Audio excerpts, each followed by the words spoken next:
Well, Congress once again failing to come to terms with our border security crisis, runaway illegal immigration, and now the conference committee trying to game the American people one more time.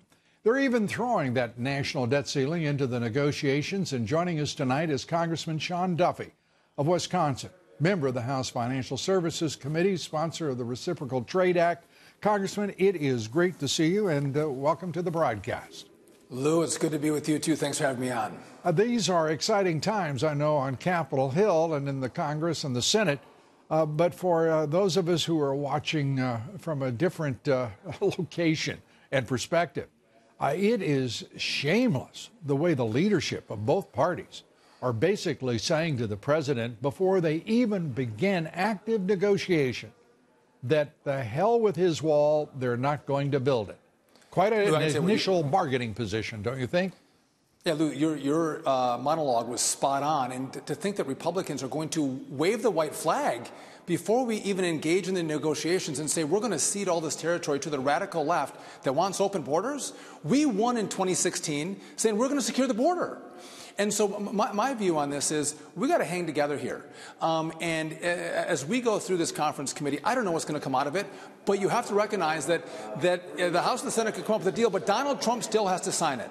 I don't think you're going to get a deal out of this conference committee. I don't think you're going to see that. So what's going to happen is you're going to come into to February 15th, and the president has to hold firm here and say, listen, this thing's going to get shut down again. And I think Americans want compromise. Donald Trump offered a second deal. He said, listen, I'll throw in a DACA extension. I'll open the government up. We can try to negotiate. But if Democrats stay hard on their position that they'll give no money to the wall, it's going to get shut down again. But here's what's going to be different, Lou.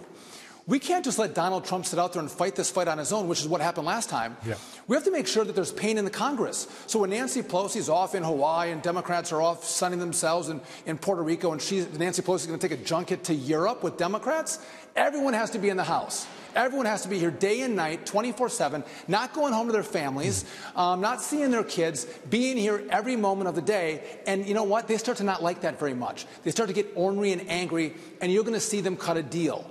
If that doesn't work, if that doesn't work, then I think the president will go to this national emergency issue. But I think the courts are probably going to overturn him. We have to fight this thing and we have to win it. And Democrats, just one last point here, Democrats are fighting so hard on this because they know if they win on the border wall, they win in 2020.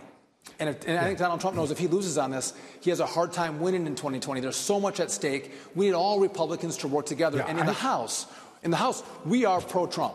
We're pro-border security. The Senate's a little different, but us here, we stand, most of us, arm in arm with our president. Yeah, I wish to hell that the Republican Congress had been pro-Trump during the 2 years in which the Republican Party controlled it under the august leadership of Paul Ryan, whose name will live in infamy, in my judgment.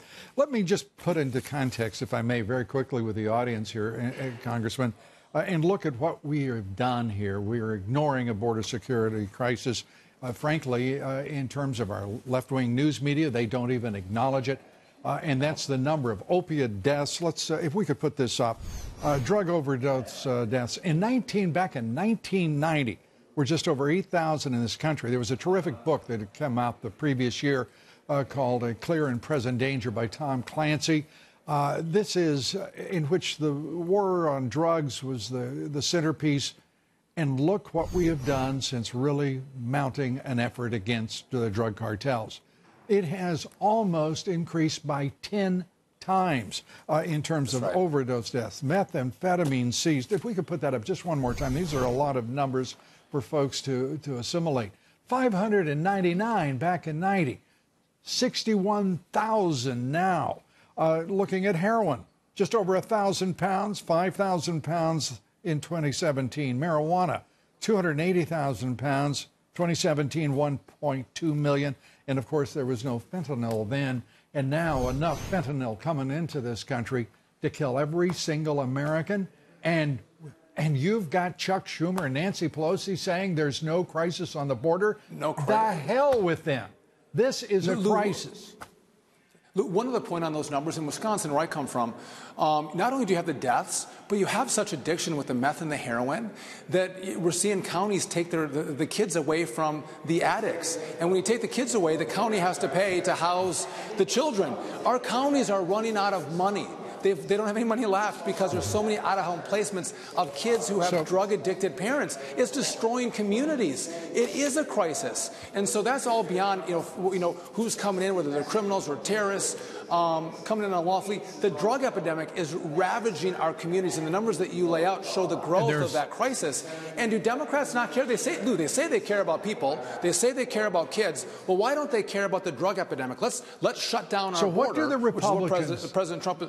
I'm sorry, Congressman, because we're over here, but what do Republicans care about? Because your leader, the Senate Majority Leader, said he'll go narrow, he'll go wide.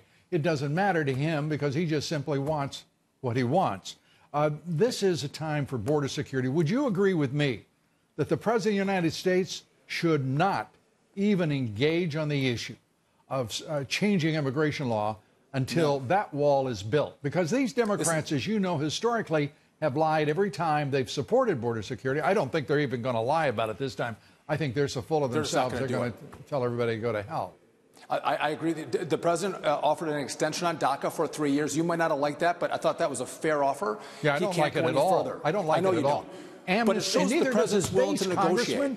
You're talking about a man losing an election in 2020. You give amnesty and you trade him out. I mean, that's... You and I are on the same page on that, Luke. But the president has to understand if those bad advisors inside his administration are giving him the advice to offer amnesty for $5.7 billion when it's going to take $25 billion to build the wall, that is a huge mistake. He has to fight this thing, and he has to say, listen, Republicans, you can't leave me out alone on this. You have to fight with me. You can't sit back and go, that's someone else's problem. Everyone has to be engaged. And I'm sorry, the leadership, you're right on the leadership of the House and in the Senate have been absolutely absent in this fight. It's only Donald Trump. So let's get everyone together and fight this together, win it together, and save America together. It is a border security crisis, and only one man can fix it, and that is the President of the United States. That's right. Schumer, Pelosi, McConnell, and the bunch. Did I mention McCarthy? Yes. Really need to step up for the president and for the country.